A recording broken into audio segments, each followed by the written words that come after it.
Devoxx France 2024 live from Paris. And my next guest is Mark Rendle. Yes, hi. Nice to meet you, Mark. Nice to meet you. Thank you for coming.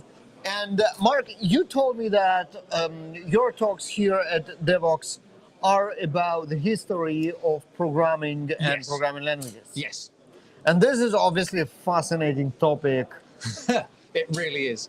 I'm doing very proud and honoured to be doing the opening keynote tomorrow, which is about programming's greatest mistakes. So things that have blown up or cost a lot of money because people got things wrong. I think we know programming's biggest mistake, Null. JavaScript. And that is what my other talk is about. My other talk is, it's called How JavaScript Happened. And if people want to read into that, how can we stop it from happening again? That's fine with me. Yeah, no, I guess TypeScript is kind of sort of fixed it. It's sort of helping to fix it, but Yeah. TypeScript, it's great for programmers to be able to say this is this kind of object and this function takes this kind of object and so on.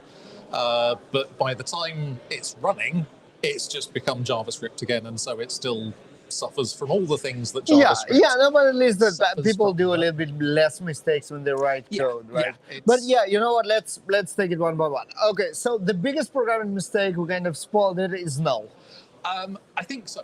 In terms of what's cost the most money and caused the most problems, and the guy who invented null has basically said, I really wish I hadn't. And he calls it his billion-dollar mistake, but I think probably a lot more than that. You see null reference exceptions, you see object reference not set exceptions, all these sorts of things. It's incredibly common, and there are better ways of handling it. You have like option types and maybe types that you get from functional programming. And so, yeah, that's cost a lot of money. Okay, well, that makes sense when I think about it. And all the efforts of all the modern languages to get away with, like, to kind of abstract it, because in the end of the day, when the higher level languages, when they go into runtime and do lower level languages, they will encounter null del. Yes. So there is no real way to get, like, to escape it. It's just a matter of how do you mask it so people won't have to deal with it all the time, but also a way to deal with it because it's still there. Yes. So, I'm a .NET developer primarily, and the C# programming language, they introduced this idea of nullable reference types. And so you're basically saying, hey, it's a reference type, and it could be null, and then the compiler will actually complain if you don't check to make sure it's null before trying to access a property or a method or something. And you can configure the compiler to say, that's not just a warning, it's an error. And so you can stop your code from compiling.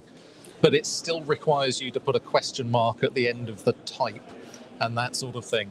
Yeah, and we have that in Java. We can make the compiler to actually, so for that, we need to annotate all the places which can have null, and only then the compiler would say, hey, you didn't do the null check. So it's very similar.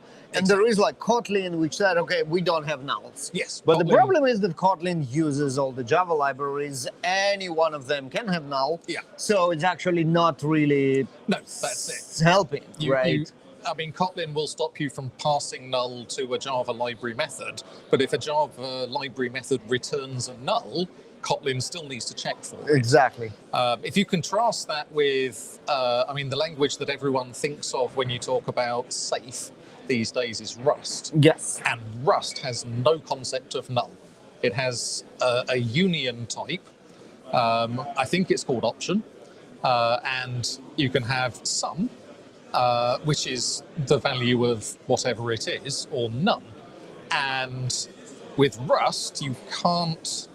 You have to check both those branches, otherwise it won't compile. And so that kind of fixes that mistake. But on the other side, won't you end up with very verbose code checking for null for like everything forever, everywhere, all the time? You do, but and yeah, it is verbose code and it is more difficult to write, but it works. And at the end of the day, that is the important thing. That's the thing that our customers and our users and our stakeholders care about, is if we push this piece of software onto the cloud or onto somebody's phone or whatever, is it going to crash at any point? And Rust says, no, it's not. Whereas C#, Java, JavaScript, Go, all of these things, if you don't check, then your application, it will just crash. So, that's it's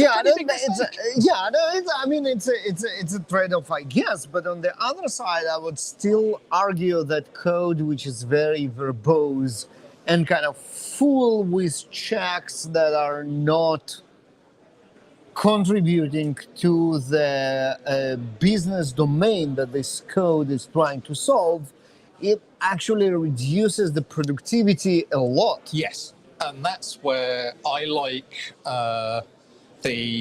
what they call the empty instance of a class. So, for example, instead of returning null instead of a string, you can return an empty string.